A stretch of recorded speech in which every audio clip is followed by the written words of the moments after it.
देश के सबसे बड़े सर्राफा बाजारों में से एक है चांदनी चौक का कूचा महाजनी। वहीं पर हम लोग खड़े हैं। 10 मई को प्रधानमंत्री नरेंद्र मोदी ने अपील की देश के लोगों से कि सोना न खरीदें। 11 मई को वो अपील दोहराई गई। मैं आप सबसे देशवासियों से आग्रह करूंगा कि जब तक हालात सामान्य न हो हम सोने की खरीद को टालें। गोल्ड की जरूरत नहीं है। अब हम जानेंगे ये कि जो कूचा महाजनी के व्यापारी हैं उनका इस अपील के बारे में क्या सोचना है। देश को स्ट्रांग पोजीशन में लेके आए हैं तो किसके मोदी जी की वजह से आए हैं। उनकी वजह से आए तो थोड़ा सा कहते हैं तो कोऑपरेट कर लेना चाहिए। फिर क्या हो गया। जिनके घर में फंक्शन है वो ज्वेलरी खरीदेंगे, चाहे थोड़ी खरीदें तो है। मेरा मानना तो यही है कि भाई मोदी जी को इस बारे में सोचना चाहिए यार। जब सोना ना खरीदा जाएगा 6 महीने या 1 साल तक तो उनके कारोबार पर क्या असर पड़ेगा, ये सब जानेंगे आप इस रिपोर्ट में। इसका असर तो हमें लगता है कि होगा और वो जरूर होगा। हमारी दुकानें बिल्कुल खाली हैं, कोई कस्टमर नहीं है, कोई ग्राहक नहीं है, कुछ नहीं है।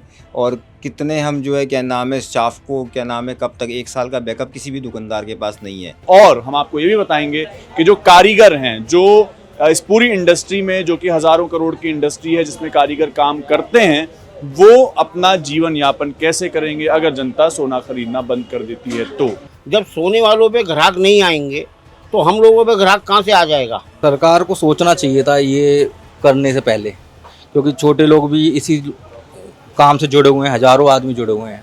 और जब से हमने 2 दिन से सुना है हमारी रातों नींद उड़ गई है। हम सोचना हम कैसे घर चलाएंगे और कहाँ जाएंगे और क्या करेंगे।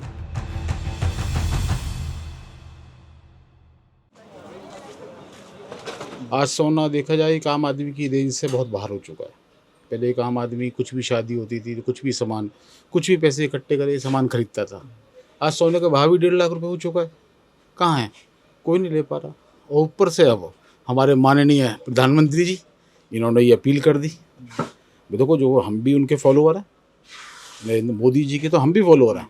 और हम कहते हैं शायद हो सकता है उन्होंने अच्छा ही करा हो, बट मैं कहता हूँ अच्छा करा है, मगर एक हम ज्वेलर्स के बारे में भी तो सोचो भाई। हम ज्वेलरी लाइन है, सोना लेके बैठे हैं, कर्मचारी बैठे हुए हैं, एक व्यापार से 10-10 कारीगर जुड़े हुए हैं भाई।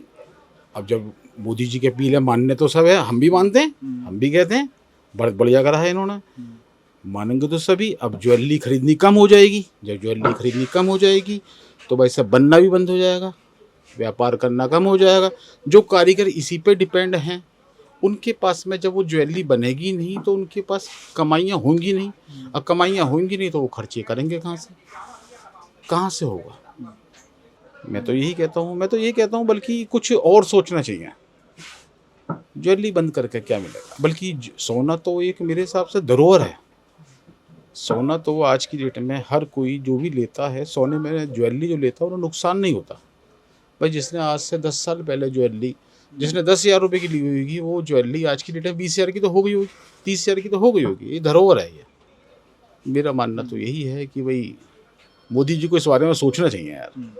मैं तो यही कहूँगा। आपके बारे में सोचना चाहिए, ज्वेलर्स के बारे में सोचना चाहिए, क्योंकि देखो इस लाइन से करोड़ों आदमी जुड़ा हुआ है, करोड़ों देश जुड़ा हुआ है यार। और वैसे भी हमारा देश तो सोने की चिड़िया है।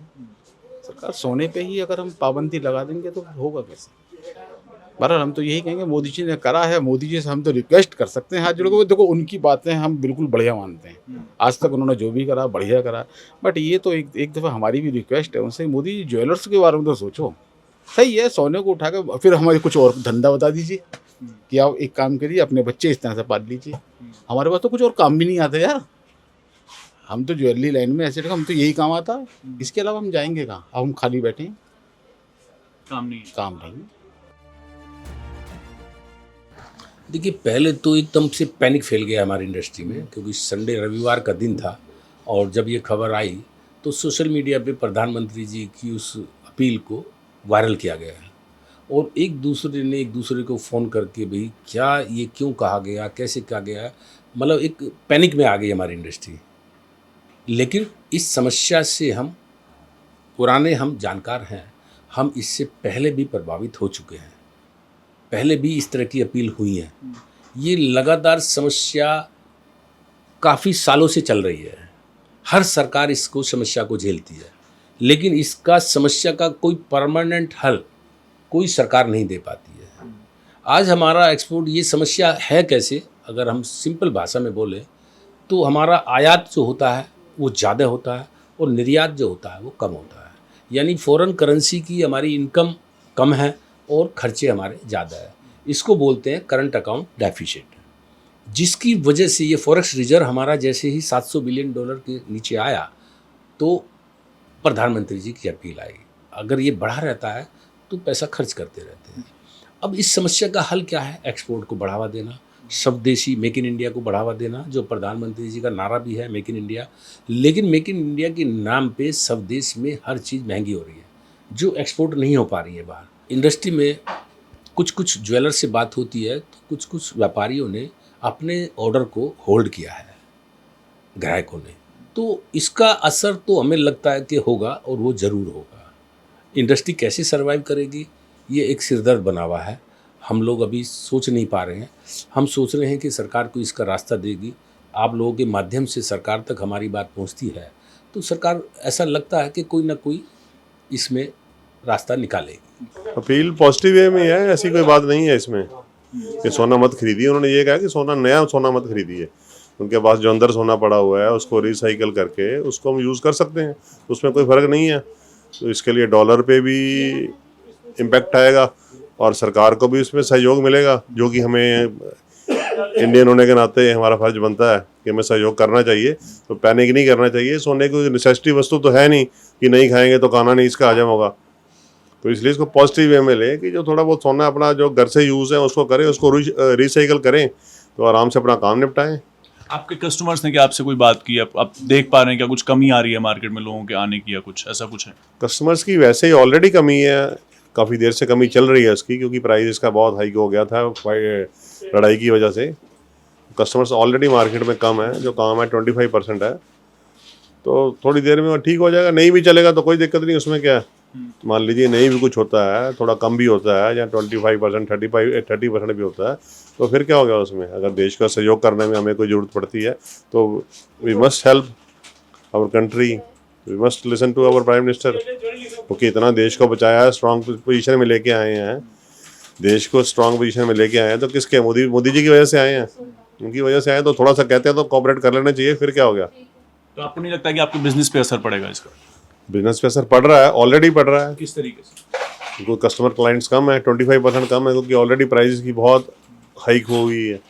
पिछले साल लोगों ने काफ़ी सोना खरीदा हुआ है। जो ऐसे जिसको नहीं भी चाहिए वो भी सोना चांदी खरीद के कहता ले जाओ जी, 10,000 की भी ले जाओ, चांदी 50,000 की भी ले जाओ।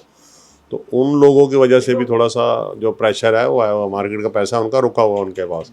अब वो घाटा खा के अपना चांदी बेचेंगे तो फिर जाके जब मार्केट खुलेगा तो ठीक हो जाएगा ऑटोमेटिकली। इतना ज़्यादा इम्पैक्ट नहीं है, मार्केट तो स्लो वैसे ही है अगर आप ये समझ के चलें तो।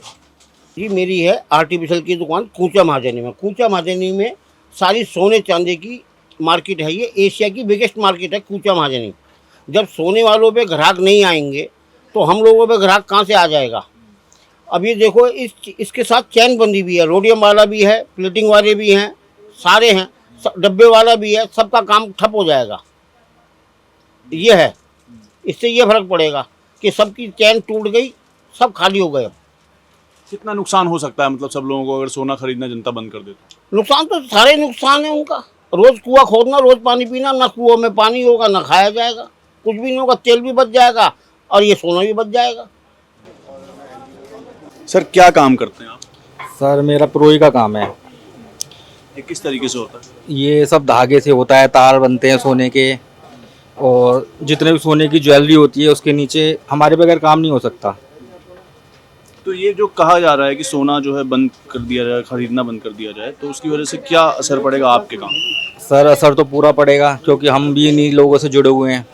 अगर वो काम बंद कर देंगे तो हमारा काम कैसे होगा, क्योंकि प्रोई जब ही हो सकती है जब सोने का सामान होगा, और बिना उसके तो हमारे भी रोजी रोटी पे संकट आएगा। सरकार को सोचना चाहिए था ये करने से पहले, क्योंकि छोटे लोग भी इसी काम से जुड़े हुए हैं, हज़ारों आदमी जुड़े हुए हैं। और ये तो सरकार ही बता सकती है हमसे ज़्यादा। तो कम से कम पहले ही हम लोग 25 से 30% का व्यापार मंदा था, कम से कम 25% 30% व्यापार और मंदा हो गया है। तो कितना नुकसान जो है आपको या आपके कारीगरों को या जो लोग आपके यहाँ पर काम करते हैं, अगर हम देखें किस लेवल का नुकसान जो है होगा इस अपील के बाद? बहुत लेवल तो बहुत बड़ा नुकसान है, इसमें कोई बात नहीं है, क्योंकि क्या नाम है, स्टाफ वर्ग है, बंगाली कारीगर इससे जुड़ा हुआ है। बंगाली कारीगर अभी मोदी जी जीत के आए हैं, वेस्ट बंगाल कारीगर सब अपना घर चला जाएगा, यहाँ पे क्यों आएगा? बहुत नुकसान। पहले तो देखो 3-4 महीने से तो काम था नहीं, और अब देखो इसकी वजह से जो हमें लगता है 60 to 70% काम में फ़र्क पड़ेगा ही पड़ेगा। अब देखो स्टाफ की सैलरी कोई 1 साल तक अपने घर से तो कोई देगा नहीं, स्टाफ की सैलरी हो गई, कारीगर हो गए, सब कुछ हो गया देखा जाए तो। और कारीगर भी बता रहे हैं बंगाल से भी आते हैं लोग, बाहर से बंगाल से भी आते हैं, बिहार से भी आते हैं, स्टाफ होते हैं, सब चीज़ें देखो, खर्चा एक दुकान से ही निकलता है सबका। पर क्या पिछले 2 दिनों में आपको कुछ पता चला, ऐसा दिखने लगा है क्या असर? कोई लोग हैं? बिल्कुल असर दिख रहा है, बिल्कुल हमारी दुकानें बिल्कुल खाली हैं, कोई कस्टमर नहीं है, कोई ग्राहक नहीं है, कुछ नहीं है। और कितने हम जो है क्या नाम है, स्टाफ को क्या नाम है, कब तक 1 साल का बैकअप किसी भी दुकानदार के पास नहीं है कि वो स्टाफ को बिठा करके खिला सके, बिठा सके, किसी के पास भी नहीं है। सबके हर किसी सेक्टर में 1 महीना 2 महीने का बैकअप होता है, इससे ज़्यादा का बैकअप नहीं होता। हम लोगों के लोन चल रहे हैं, हम लोगों को लोन की किस्तें देनी है, सब कुछ देना है, कैसे हम मैनेज करेंगे? बैंक के अकाउंट्स के चार्जेस होते हैं, सब कुछ है देखो देखा जाए तो।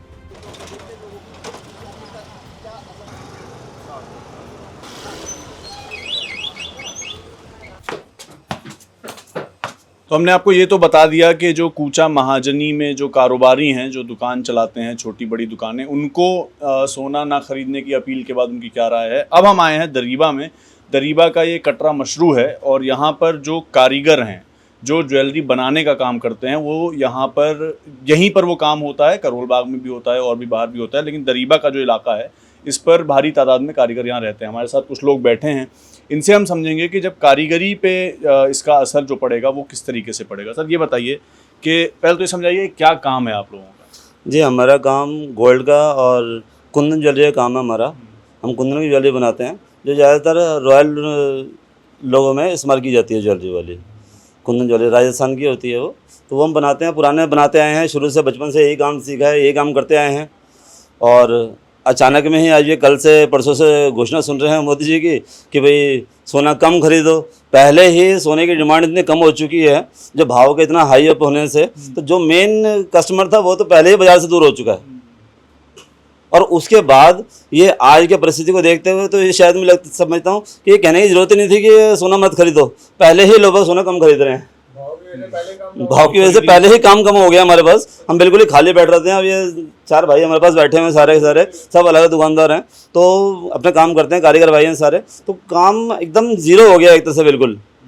और उससे रोजी रोटी पे, हमारे गृहस्थी चलाने पे बहुत उसका फ़र्क पड़ने वाला है। मैंने देखा कि जब मैं आपसे मिला तो आप किसी और दुकान में गली के बाहर बैठे हुए थे, आपकी दुकान पर ताला लगा हुआ था। क्योंकि मेरे पास खुद काम नहीं था, मैं इसलिए बाहर जाके बैठा होता, वहाँ टाइम पास कर रहा था बैठ के। आपको क्या लगता है किस तरीके से फिर करना चाहिए था, और अब आपकी जो है सरकार से क्या जो है डिमांड है? डिमांड तो जी यही है कि जो हमारे बारे में भी सोच के चलें थोड़ा बहुत। ये है कि ना जो आदमी आज कुछ कमा रहा है, कुछ खा रहा है, अपने घर पर गृहस्थी चला रहा है, उसके बारे में थोड़ा सोच के चलना चाहिए। एकदम ऐसे मार्केट में, बाजार में काम बंद हो जाएगा तो कितने लोग आप जो सोचिए कि घर से परेशान होंगे, अपने काम धंधे से परेशान होंगे। इस बारे में सोचना चाहिए गवर्नमेंट को। पहले से कम है तो क्या पिछले 2 दिन में असर देखने को मिला है? अभी तो देखिए, पहले ही गोल्ड के चक्कर में काम वैसे मार्केट डाउन है, और अब और डाउन हो जाएगी तो बिल्कुल ही काम खत्म ही हो जाएगा। ये सोचना चाहिए गवर्नमेंट को इस बारे में। अगर खत्म करना पड़े तो किस तरीके से आप लोग खत्म करेंगे? मेरे को ये समझ में नहीं आती। आप अनाउंसमेंट कर रहे हैं, जो शादी के ब्याह रात है, जिनके घर में फंक्शन है, वो ज्वेलरी खरीदेंगे, चाहे थोड़ी खरीदें तो है, मगर एकदम आपने कह दिया जी गोल्ड बिल्कुल मत खरीदिए 1 साल के लिए। आगे चलकर आप इसे लागू कर देंगे कि गोल्ड पहनिए मत ही, तो फिर कैसे चलेगा? ज्वेलरी पे, गोल्ड पे सब कुछ डिपेंड है। इंडिया की करेंसी सब कुछ ज्वेलरी पे डिपेंड है। चाहे बाहर से एक्सपोर्ट होता है, मगर गोल्ड का भी तो एक बहुत बड़ा रोल है इंडिया के लिए। टैक्स आता है, सब कुछ जाता है। कि जो ज्वेलरी पे टैक्स नहीं जा रहा, क्या नहीं जा रहा? क्या वो अपनी जेब से टैक्स देंगे? जो दुकानदार ज्वेलर्स लोग हैं, GST दे रहे हैं, सब कुछ दे रहे हैं, वो कहाँ से देंगे? उनके इतने बड़े बड़े स्टाफ है, सब लेबर वहाँ पे जॉब कर रहे हैं, जो भी कर रहे हैं अच्छे शोरूम पे, मगर वो कैसे चलाएंगे? सब जुड़े हुए हैं। सर बड़ी मुश्किल हो जाएगा अभी हमारे लिए, और पहले हम बहुत परेशान चल रहे हैं, बहुत काम कम चल रहा है हमारा। और जब से हमने 2 दिन से सुना है, हमारी रातों नींद उड़ गई है। हम सोच रहे हम कैसे घर चलाएंगे और कहाँ जाएंगे और क्या करेंगे। हम इसको लेके बहुत परेशान हैं इस समय, और इस फैसले से हम खुश नहीं हैं, क्योंकि सरकार को सोचना चाहिए ना एकदम से कि एकदम से कोई काम एकदम से नहीं बंद करना चाहिए था। कम से कम 50% या 60% बोला जाए, थोड़ा बहुत आदमी खरीद सकता है, क्योंकि आदमी का थोड़ा तो काम चले। अब एकदम से बिल्कुल स्टॉप हो जाए तो हम लोग कहाँ जाएंगे? इस लाइन से 85 लाख लोग जुड़े हुए हैं, ये लोग कहाँ जाएंगे? हम लोग कहाँ जाएंगे एकदम से काम छोड़ के अपना? यही काम हमने सीखा बचपन से, पढ़ाई हमने करी नहीं है, जो हमें जॉब कोई मिल जाए, तो बहुत परेशान है इस चीज़ से। सर अब दूसरा ही लाइन देखना पड़ेगा ना, कुछ और ही करना पड़ेगा, कुछ ना कुछ तो करना ही पड़ेगा ना। अब ये तो काम बंद ही हो जाएगा ना एक तरीके से, कुछ ना कुछ तो देखेंगे दूसरा काम। अब ये तो लाइन बंद ही हो जाएगा इस हिसाब से बोला है तो। और बाकी हम लोग बहुत परेशान हैं इसको लेके, क्योंकि एकदम से किसी काम बंद होता है तो बहुत दुखी हो जाता है इंसान। और 20 साल से काम करते, पूरा परिवार जुड़ा, पूरा घर जुड़ा हुआ हमारा, और इसी लाइन से हमारा सब कुछ चलता है। हाँ, हम नाम ही रह जाएगा सुनार का। तो ये वो कारीगर हैं, हमने आपको ये बताया इस रिपोर्ट में कि जो कूचा महाजनी में जो दुकानें चलाते हैं लोग, मिक्स्ड राय हैं। जिनकी दुकानें बड़ी हैं वो, उनका कहना ये है कि वो देश के लिए सह लेंगे। जिनका काम छोटा है उनका कहना है कि नहीं, इस तरीके से एकदम से बंद करने की अपील करनी चाहिए थी, क्योंकि कई सारे लोग एक दुकान से, एक सुनार की दुकान से जुड़े रहते हैं। जो कारीगर हैं उनका ये आपको बताया हमने, उनका कहना ये है कि अगर वो इस तरीके से सोना ख़रीदा नहीं जाएगा तो लोग, उनके पास भी ऑर्डर नहीं आएंगे बनाने के लिए भी। और जो पिछला काम है वही है, पिछले 2 दिन में ये असर देखने को मिल रहा है कि ऑर्डर्स कैंसिल हुए हैं या फिर ऑर्डर्स होल्ड पर रखे गए हैं। तो ये जो 10 मई को अपील प्रधानमंत्री नरेंद्र मोदी के द्वारा की गई थी कि सोना न खरीदें, सोना खरीदने में संयम बरतें, और 11 मई को इसको रिपीट भी किया गया, उसका असर हमने आपको इस रिपोर्ट में बताया है कि जो पूरी इंडस्ट्री है ज्वेलरी की, उस पर क्या पड़ रहा है। आपके लिए रिकॉर्ड की थी पूरी रिपोर्ट मोहित ने। मेरा नाम सत्यम है, देखते रहिए खबरगांव। शुक्रिया।